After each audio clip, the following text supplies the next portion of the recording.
Третий международный фестиваль искусства Бахши прошел в городе Гулистан Сырдарьинской области Узбекистана.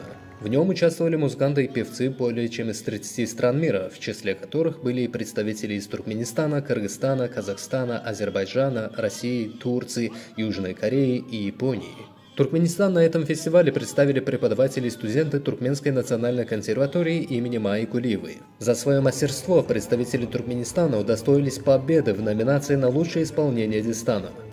Bizim şol festivalda Ustad Halipamız Qurt Yaqub'un yerine getiren Sultan Hüseyin Baykara diyen destanını yerine getirdik. O yerde yürüyte bir şu destana yerine getirmek için yürüyte vakt verildi, 30 minut verdiler. Şol 30 minutun içinde özün şu destanı yerine getiriş ayrat yeniliklerini görkezmeliler. Гарегды Сарыев исполнил Дистан Султан Хусейн Байкара на дутаре в сопровождении Гиджака и Гаргай Туйдука. Он продемонстрировал искусство туркменского народного пения и игру на национальном музыкальном инструменте дутаре. Султан Хусейн Байкара – популярное произведение среди тюркских народов.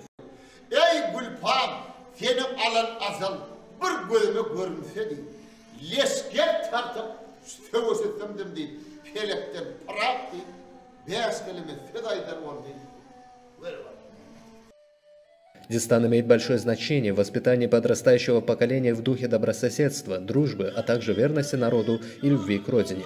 В этом Дистане описывается взаимная верность и любовные отношения между Султаном Хусейном и Гульпам.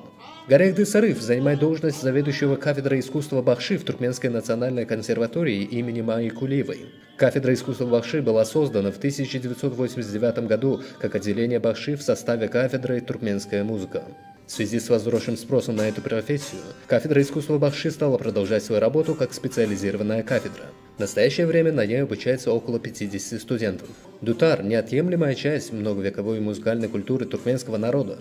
Надо отметить, что в 2021 году мастерство изготовления дутара и искусство игры на нем в сопровождении пения внесены в репрезентативный список нематериального культурного наследия человечества.